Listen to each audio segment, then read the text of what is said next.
Hey, we are all about decimals today. Merry Christmas. We're going to add them, subtract them, multiply them, divide them, okay?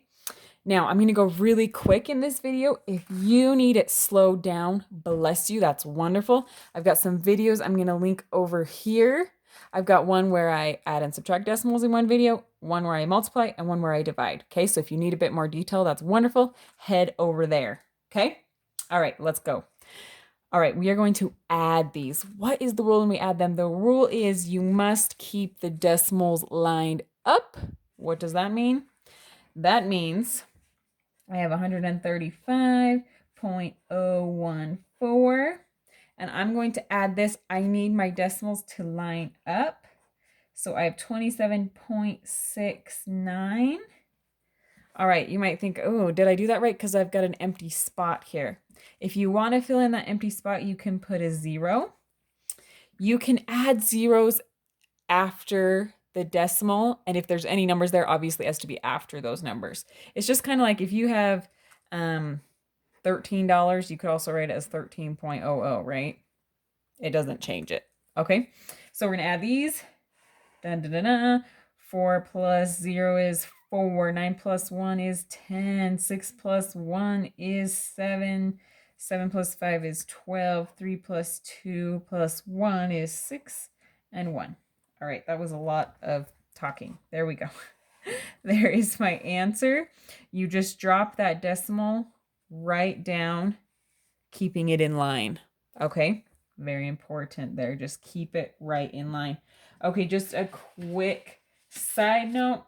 If you end up with one where one of your numbers does not have a decimal, there's always a decimal just at the very end if you don't see one. So you can add decimal, add 2 zeros if you want, line it right up and add that. Okay, so that's what it looks like if one of your numbers doesn't appear to have a decimal. Okay, all right, subtracting is basically the same, okay? Make sure those decimals are lined up. Da, da, da. So then I come here, 53 point, making sure I'm lining that up. 125. Again, I can add a 0 here. Okay, so then I've got 0 minus 5. Well, I can't do that, so I got to borrow over here. 10 minus 5 is 5. All right, 0 minus 2 I can't do, so I got to borrow again. That turns to a 10. 10 minus 2 gives me 8. 1 minus 1 gives me 0. I bring that decimal right down. Okay. 5 minus 3 gives me 2. I can't do 1 minus 5. I got to borrow. 11 minus 5 gives me 6 and 2. All right. Feeling good about that? There was subtracting. Again, if you have one that appears not to have a decimal, it's really right there at the end. You can just add some zeros there to subtract, okay? Yes. All right, let's multiply now. Now, when we multiply, the decimals don't have to line up. They might, just because it might work out that way, but they don't have to line up, okay? So I just write it how it lines up, okay? My decimals don't have to match like they do up here, okay? Let's go ahead and multiply this. 5 times 1 is 5. 5 times 2 is 10. 5 times 3 is 15 plus 1 is 16. 5 times 5 is 25 plus 1 is 26. That's my lucky number. All right, I kind of just like to scribble these out. All right, I have to put my placeholder here. 3 times 1 is 3. 3 times 2 is 6. 3 times 3 is 9. 3 times 5 is 15. And then I go ahead and add these. So far, it's just like multiplying like normal, right? 6 and 6 is 12, 16, 7, 8, and 1. All right, but where does my decimal go now? Okay, so we look at each of our decimals up here and count how many numbers or places are behind each decimal. So we've got 2 here, 1 here. 2 plus 1 is 3. So I'm going to count over 1, 2, 3. And that is where my decimal goes. Okay. Feeling good about that? Okay. All right. Now we're going to divide decimals. Okay. Dividing decimals is not too tricky. Okay. So we are going to write this out as long division like this. Whenever we do long division, the first number is the one that goes inside, okay? So this one's going to go on the outside. My number on the outside, I don't want it to be a decimal just because it's like kind of annoying and I don't really want to deal with it. So I want to make this not a decimal. What, you say? Okay, what I do to do that is I'm going to scoot this decimal over. Okay, if you're going, why the heck can she do that? Hold on. Okay, if I move this one over, it's going to be okay, still true, as long as I move this one over too.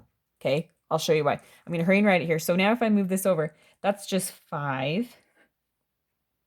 And if I move this one over, now it's 532.5. Okay, now you're like, she's making this stuff up. What? Okay, hold on. I'm not. Ready? 10 divided by 5 is 2, right? These each have like an imaginary decimal here. If I were to move those decimals over, I would have 100 divided by 50, right? Which is also 2. That's why I can do this, okay? Now, this does not apply to my add, subtract, multiply. It applies to division, okay? So this little guy stays here with division, okay? So now, this isn't nearly as scary. It's long division. So 5 goes into 5 once. 1 times 5 is 5. I subtract, get 0, bring down this 3. 5 doesn't go into 3. It goes in 0 times, right? 0 times 5 is 0. Minus gives me 3. Bring down this 2. 5 goes into 32 6 times. 6 times 5 is 30. Subtract, I get 2. Okay, I'm to this 0.5. My decimal goes right up above. Okay. Bring down this 5. Make sure you're writing the numbers where they need to be, and then that decimal will line up right where it needs to be, okay? Bring down that 5. 5 goes into 25 5 times. 5 times 5 is 25. And 0. All right, we get 106.5 as our answer. Okay, feeling good? All right, one quick note I wanted to also give you.